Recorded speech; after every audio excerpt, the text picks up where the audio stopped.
सेहत के साथ खिलवाड़ पूरे परिवार को तनाव और तकलीफ में डाल देता है। इसलिए ये बेहद जरूरी है कि आप हमेशा रहें हेल्दी, और इसी उम्मीद का नाम है संजीवनी, जिसे है आपकी सेहत की फिक्र। रोज की तरह हमारे साथ आज भी मौजूद है विश्व प्रसिद्ध आयुर्वेदाचार्य डॉक्टर प्रताप चौहान। डॉक्टर साहब, बहुत बहुत स्वागत है आपका। Thank you very much. Sanjeevani में हम हर रोज आपकी सेहत से जुड़ी परेशानियों का करते हैं आयुर्वेदिक समाधान। इस कड़ी को आगे बढ़ाते हुए आज हम चर्चा करेंगे ऑलिव ऑयल और उसकी बेमिसाल खूबियों की। साथ ही साथ हमारे खास सेगमेंट संजीवनी टिप्स में जानिए च्यवनप्राश के सेवन के क्या है फायदे। लेकिन सबसे पहले आइए जान लेते हैं कि आखिर क्या होती है ऑलिव ऑयल की बेमिसाल खूबियाँ।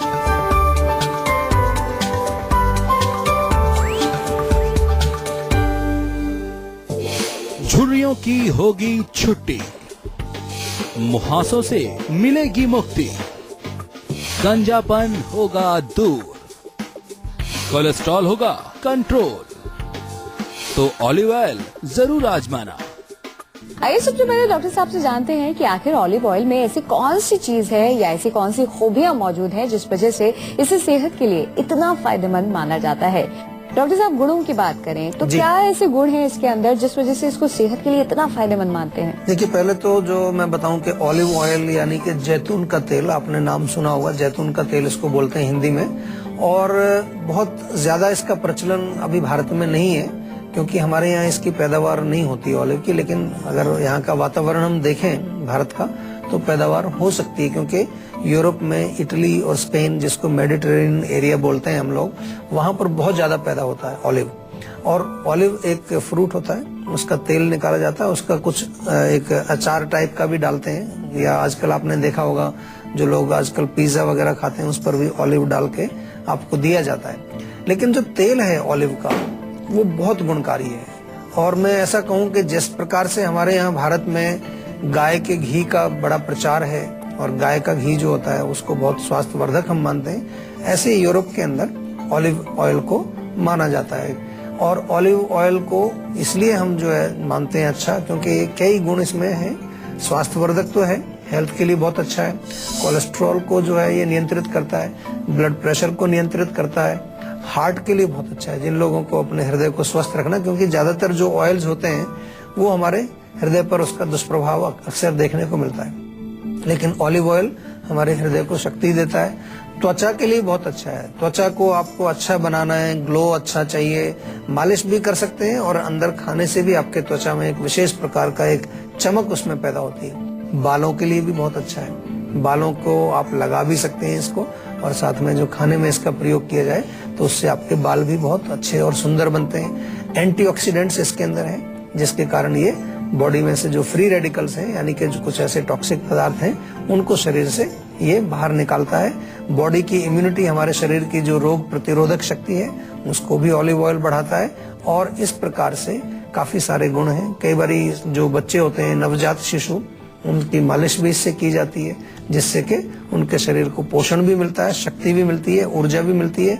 ब्लड सर्कुलेशन को भी बहुत अच्छा करता है ऑलिव ऑयल। बहुत सारे गुण हैं, अच्छा है, प्रयोग करना चाहिए। लेकिन अभी भारत में थोड़ा महंगा मिलता है, इसलिए बहुत कम लोग इसका प्रयोग कर सकते हैं, कर पाते हैं, क्योंकि महंगाई एक हमारे यहाँ वैसे ही बड़ा इशू है और सभी लोग उसको अफोर्ड नहीं कर पाते। लेकिन अगर आप उसको यूज करें अपने कुकिंग में, तो स्वास्थ्य से भरा हुआ है जैतून का तेल। तो जैतून के तेल से मुतालिक और भी खास जानकारियाँ हम डॉक्टर साहब से हासिल करेंगे। फिलहाल एक दर्शक जुड़ गई हैं, स्वाति जी शाहडोल से। स्वागत है आपका, अपनी समस्या बताइए। जी हाँ, नमस्कार डॉक्टर साहब। नमस्कार जी। जी हाँ, मेरी ये प्रॉब्लम है कि मुझे करीब 10 दिन से, मतलब मैं एक्सप्लेन नहीं कर पा रही हूँ कि जैसे कि दर्द हो रहा है, पता नहीं वो किस टाइप का पेन है या फिर हैवीनेस है, पूरे सर में है, उसकी वजह से आंखों के ऊपर और पीछे सर के पीछे हेड में और कान में भी ऐसा लग रहा है। और ब्लड प्रेशर वगैरह चेक कराया आपने? बीपी नॉर्मल है। बीपी नॉर्मल है। देखो, बीपी नॉर्मल है, आपका ब्लड प्रेशर ठीक है। थोड़ा सा एक मैं आपको और सुझाव दूंगा, एक सिंपल सा ब्लड टेस्ट भी करा लें, क्योंकि ब्लड टेस्ट में कई बार हम देखते हैं कि किसी प्रकार का कोई इन्फेक्शन जो नहीं आता है कई बार समझ में, वो होने से इस प्रकार के लक्षण कई बार होते हैं। रक्त में इन्फेक्शन हो, खासतौर पर रक्त की जो कोशिकाएं हैं उनमें कुछ आपको किसी तरह का बदलाव दिखाई दे, उसके कारण भी हो सकता है। और सबसे बड़ी चीज या सबसे बड़ा कारण, अगर हम आयुर्वेद की भाषा में बात करें, अभी तो हम थोड़ा सा मॉडर्न साइंस की भाषा में बात कर रहे हैं, लेकिन आयुर्वेद की भाषा में करें तो दो दोष इसमें मुख्य रूप से हम समझ में आता है। आपकी जो बात सुनी, एक वात, दूसरा पित्त, दोनों के मिश्रण से भी होता है और एक के कारण भी हो सकता है। खास तौर पर वायु जब आपके सिर के अंदर बढ़ेगी तो उससे वेदना या भारीपन होता है। पित्त ज्यादा होगा तो उससे हरारत, थकावट, कई बार ऐसा फीलिंग आपको आ सकता है कि जैसे हल्का सा बुखार आपको हो रखा है। और इसी को हम आधुनिक भाषा में इन्फेक्शन भी कई बार बोल देते हैं कि बॉडी में कहीं ना कहीं कोई इन्फेक्शन हो गया है। तो सबसे पहले सिंपल तरीका है कि आप अपने सिर में नारियल के तेल की मालिश करें। नारियल के तेल और जैतून का तेल मिल जाए तो बहुत अच्छा है, उसी की बात भी हम कर रहे हैं। जैतून के तेल की आप मसाज करें, नाक में भी थोड़ा डालें और इसके साथ साथ खाने पीने में कोई भी गर्म चीजें बिल्कुल ना खाएं। चाय भी बंद कर दें, कॉफी भी बंद कर दें, लाल मिर्च, अचार, खटाई, कोई भी तीखी चीज बिल्कुल नहीं खानी। हो सके तो आप कोशिश करो हरी सब्जियां, फ्रूट्स, सलाद या ऐसी चीजें जिनको कि हम एल्कलाइन फूड्स बोलते हैं। कभी कभार ऐसा होता है कि हमारे शरीर में कोई विकृति हुई, डॉक्टर्स के पास भी हम जाते हैं, टेस्ट भी करा लेते हैं, कुछ भी नहीं निकलता उसमें। हम उसको आयुर्वेदिक भाषा में कहते हैं कि आपके जो दोष हैं, वात, पित्त और कफ, उनमें किसी प्रकार का कोई खराबी आई है, कोई विषमता उनके अंदर आ गई है। क्योंकि ये वात, पित्त, कफ जो है हमारे शरीर के ऐसी एक शक्तियां, हम कहें इनको, कि जो हमारे पूरे शरीर के जो कार्यकलाप हैं उनको संचालित करते हैं। लेकिन इनमें थोड़ा बहुत भी अगर गड़बड़ आ जाए तो वो कहीं ना कहीं किसी लक्षणों के रूप में, किसी रोग के रूप में और किसी प्रकार से हमारे शरीर में वो दिखाई देने लगते हैं। तो इसलिए थोड़ा सा आयुर्वेद की भी आपको नॉलेज होनी चाहिए। आयुर्वेद के दृष्टिकोण से भी आपको रोगों को समझना शुरू करना पड़ेगा। अभी हम काफी दिन से आपको ये प्रोग्राम जो है लेकर के हम आए हैं और काफी बातें भी करते हैं, लेकिन अब आपका थोड़ा सा नजरिया बदलना चाहिए और आपको कोशिश करनी चाहिए कि वात बढ़ा है, पित्त बढ़ा है, कफ बढ़ा है, कौन सा दोष बढ़ा है, क्योंकि वो अंडरलाइंग बेसिक कॉज वही है। इन्फेक्शन हो या कोई और इन्फ्लेमेशन हो या कोई और चीज हो, वो बाद में है, पहले ये है। तो क्यों ना जड़ को ही हम नष्ट करें। और अगर आपको समझ नहीं आता है किसी वजह से, तो जिस प्रकार से आप यहाँ फोन करते हैं, हमसे बात करते हैं, ऐसे ही हमारे डॉक्टर्स से आप जरूर बात करें और उनसे अच्छी प्रकार से समझने की कोशिश करें कि कौन सा दोष बढ़ा है। कभी कभार आपने भी देखा है, हमारे पास तो पेशेंट बहुत आते हैं ऐसे कि कुछ समझ में आता नहीं, हमारे यहाँ 1 सप्ताह 2 सप्ताह कुछ दवाई दिया, दोषों को बैलेंस किया हमने और पेशेंट को रिलीफ आना शुरू हो जाता है। क्योंकि अगर जड़ पर हमने काम शुरू कर दिया तो फिर आपके लक्षण जो है वो भागते नजर आते हैं। आज हम बात कर रहे हैं ऑलिव ऑयल की। आइए डॉक्टर साहब से जानते हैं कि इसके इस्तेमाल से हम किन किन बीमारियों या फिर परेशानियों से बच सकते हैं। डॉक्टर साहब, जैसे कि आपने कहा कि जैतून का तेल बहुत फायदेमंद है। अगर हम रोगों की बात करें, बीमारियों की बात करें, तो कौन कौन सी बीमारियों से हम बच सकते हैं इसके इस्तेमाल? देखिए, अगर कोलेस्ट्रॉल बढ़ा हुआ है आपका, तो कई बार लोगों को बड़ा असमंजस रहता है कि कोलेस्ट्रॉल में क्या खाएं, कुछ कौन सा तेल खाएं, या घी का सेवन करें या नहीं करें।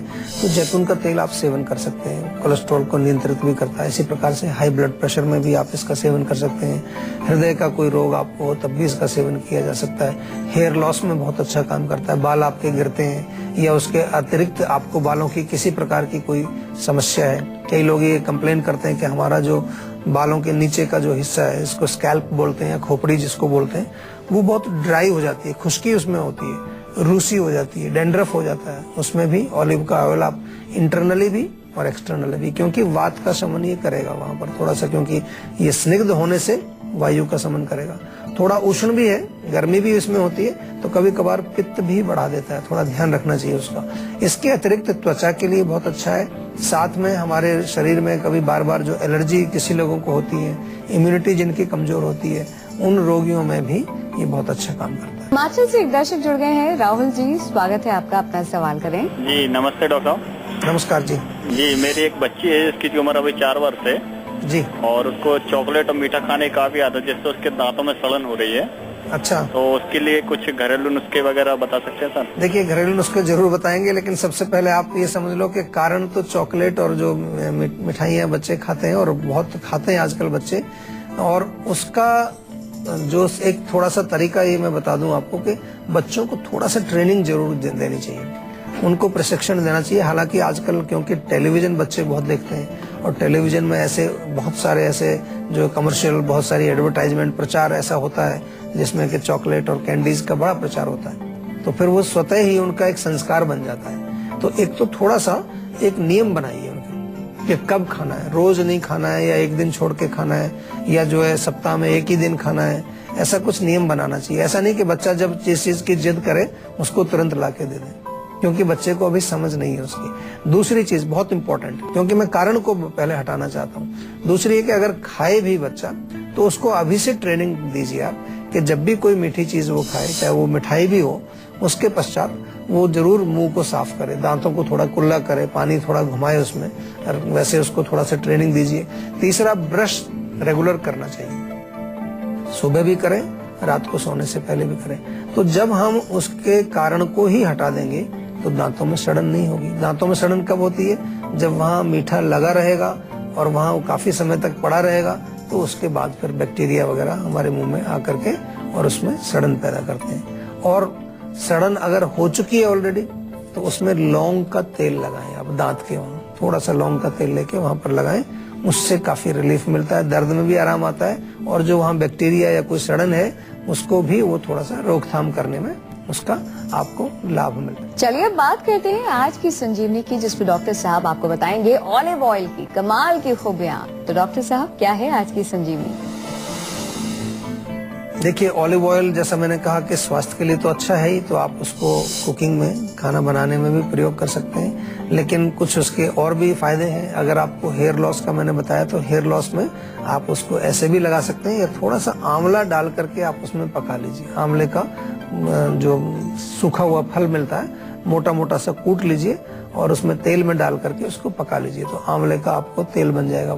इसी प्रकार से अगर कान में दर्द है तो थोड़ा सा लहसुन डाल के उसमें पकाइए और कान दर्द के लिए आपका बढ़िया तेल बन जाएगा। जब भी आपको कान में दर्द हो या आपको वैसे भी कान की जो है अपनी सफाई करनी है, सुरक्षा रखनी है, उसमें भी उसका प्रयोग किया जा सकता है। इसके अतिरिक्त 2 चम्मच आप 2 टीस्पून छोटी चम्मच अगर ऐसी ऑलिव ऑयल आप लें रोज, तो उससे आपको स्ट्रोक नहीं आएगा कभी। जो ओल्ड एज में स्ट्रोक आता है, कई बार लोगों को पैरालिसिस हो जाता है, लकवा मार जाता है, उसके काफी अच्छे प्रिवेंशन इससे हो सकता है। और इसी तरह से कोलन कैंसर, ब्रेस्ट कैंसर में भी प्रिवेंशन का काम करता है। इसके ऊपर रिसर्च भी हुई है, रिसर्च से पता चला कि इससे प्रिवेंशन होता है। और दूसरा, इसमें एक चीज और बताऊं कि इसको अगर सेवन किया जाए रेगुलरली, तो जिन लोगों का यादाश्त की प्रॉब्लम होती है, खासतौर पर ओल्ड एज में, कई बार मेमोरी लॉस हो जाता है, अल्जाइमर्स डिजीज होता है, तो ऑलिव ऑयल का सेवन करने से मेमोरी भी आपकी शार्प होती है।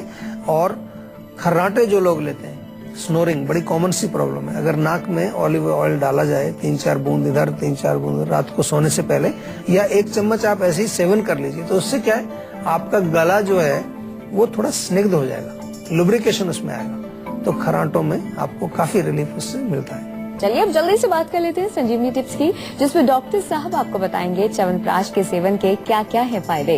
डॉक्टर साहब, वैसे कहते हैं कि अगर हम सर्दियों के मौसम की बात करें कि च्यवनप्राश का सेवन करना चाहिए, क्या गर्मियों में भी इसका सेवन करते हैं और इसके क्या है फायदे? च्यवनप्राश आयुर्वेद का एक बहुत विशेष एक टॉनिक है, एक बहुत अच्छी एक रसायन औषधि है, और अच्छी इसलिए है क्योंकि इसमें मुख्य जो इसका घटक है, जो कि एक कॉन्स्टिट्यूएंट है इसका, जिससे बनाया जाता है, वो है आंवला। आंवले की पीठी निकाली जाती है, ताजे आंवले की, और वो मोर देन 50% इसका जो है एक कॉन्स्टिट्यूएंट है। फिर जो है कम से कम 40-45 के करीब जड़ी बूटियां होती हैं, उनका काढ़ा बनाया जाता है, और वो जड़ी बूटियां अपने आप में एक उनको देखें तो बड़ी गुणकारी जड़ी बूटियां, उनका काढ़ा, फिर उसको मिश्रित करके ये पेस्ट आपका तैयार किया जाता है। इस प्रकार से थोड़ा घी भी उसमें प्रयोग होता है, तेल का भी प्रयोग होता है, थोड़ा वो फ्राई करने के लिए, ज्यादा नहीं। कुछ लोग बहुत डरते हैं च्यवनप्राश से, वो कहते हैं इसमें घी होता है, हम नहीं खाएंगे, लेकिन वो आपका अगर कम से कम 200 किलो च्यवनप्राश बना, तो उसमें कहीं जाके 1 पाव या आधा किलो घी डलता है, वो कहीं उसमें दिखाई भी नहीं देता। और साथ में मीठा होता है डेफिनेटली, इसलिए शुगर वालों को नहीं खाना चाहिए, क्योंकि उसमें मिश्री या खांड या चीनी का प्रयोग भी किया जाता है। अब इसमें गुण क्या है? जैसे सबसे पहले आंवला है। आंवला एक ऐसी चीज है कि उसमें बहुत सारे एंटीऑक्सीडेंट, विटामिन वगैरह, मिनरल्स वगैरह हैं, तो अच्छा है सर्दी के लिए। इसलिए अच्छा मानते हैं इसको क्योंकि मुख्य रूप से हमारा जो फेफड़े हैं, हमारा जो रेस्पिरेटरी सिस्टम है, कोल्ड, कफ, म्यूकस वगैरह है, उसके लिए स्पेशल टॉनिक है। लेकिन केवल वहीं तक सीमित नहीं है, इसलिए इसको आप अगर चाहें तो दूसरे रोगों में भी प्रयोग कर सकते हैं। च्यवनप्राश हड्डियों के लिए बहुत अच्छा है, तो जिसको ऑस्टियोपोरोसिस डॉक्टर ने बताया है, कैल्शियम की कमी बताई है, दांत कमजोर हैं, हड्डियां कमजोर हैं, वो भी इसका सेवन करते हैं। कई बार महिलाओं में जो है, जो मासिक स्राव होता है, मेंस्ट्रुअल साइकिल जिसको बोलते हैं, उसमें ब्लीडिंग बहुत कम होती है, किसी को बस थोड़ा सा स्पॉटिंग ही होती है, उसके लिए बहुत अच्छा है। या एनीमिया हो जाता है महिलाओं में, खास तौर पर खून की कमी होती है, उसमें भी इसका प्रयोग कर सकते हैं आप च्यवनप्राश का। और पेट के लिए बहुत अच्छा है, जिन लोगों को कब्ज रहती है, इंडाइजेशन रहता है, या खाना ठीक से पचता नहीं है, उसमें भी इसका प्रयोग किया जा सकता है। साथ ही साथ अगर बुखार, एक वायरल फीवर आमतौर पर हुआ करता है लोगों को, वायरल फीवर में क्या होगा, इम्यूनिटी आपकी कमजोर हो जाती है, या आपको शरीर में रोग से, वायरस से, बैक्टीरिया से लड़ने की आपको शक्ति चाहिए, उसके लिए च्यवनप्राश बहुत अच्छा है, क्योंकि विटामिन सी की क्वांटिटी इसमें होती है। तो इस प्रकार से आप च्यवनप्राश का सेवन करें। कितनी मात्रा में सेवन करना चाहिए? एक नॉर्मल जो हेल्दी एडल्ट है, जो एक स्वस्थ पुरुष है कोई या महिला है, एक बड़ा चम्मच, टेबल स्पून 10 ग्राम के करीब, 10 से 15 ग्राम एक बार में खा सकते हैं, और दिन में 2 बार इसको खा सकते हैं आराम से। बच्चे छोटे हैं तो 1 टीस्पून कर दीजिए, छोटी चम्मच जो होती है वो उनको खिलाएं, कोई नुकसान नहीं है। ऐसा नहीं कि वो अगर ज्यादा भी थोड़ा खाया जाएगा तो कोई खराबी करेगा, ऐसी कोई बात नहीं है, आराम से खाएं। कुछ लोग और प्रश्न किया करते हैं कि गर्मी में खाएं कि ना खाएं, बिल्कुल खा सकते हैं, क्योंकि आंवला इसका मुख्य घटक है। डेफिनेटली थोड़ा सा उसमें बाद में जो प्रक्षेप हम डालते हैं, उसमें कुछ काली मिर्च वगैरह डालते हैं, तो कुछ लोग को ऐसा लगता है कि गर्मी थोड़ा करता है, गर्मी नहीं करता है, वो शक्ति बढ़ाता है आपके शरीर में। तो गर्मी में भी खा सकते हैं, थोड़ी मात्रा में खाइए, 2 बार ना खा के 1 बार ही खाइए, लेकिन जरूर खाइए। बहुत अच्छा टॉनिक है पूरे परिवार के लिए, बच्चे खाएं, बूढ़े खाएं, महिलाएं खाएं, कोई भी खाएं, सबके लिए बहुत बढ़िया है। और अच्छा बना हुआ च्यवनप्राश आपको चाहिए तो हमारे यहाँ जीवा में आप फोन करके मंगा सकते हैं। अच्छा च्यवनप्राश हम लोग बनाते हैं शास्त्रीय विधि से, बहुत बढ़िया, आपको टेस्ट भी बड़ा अच्छा लगेगा और गुणकारी तो है ही। डॉक्टर साहब बहुत बहुत शुक्रिया तमाम जानकारी के लिए। Thank you. तो संजीवनी में आज आपको मिले आयुर्वेद के अचूक नुस्खे, जिसे आजमा कर आप हमेशा रहेंगे फिट एंड हेल्दी।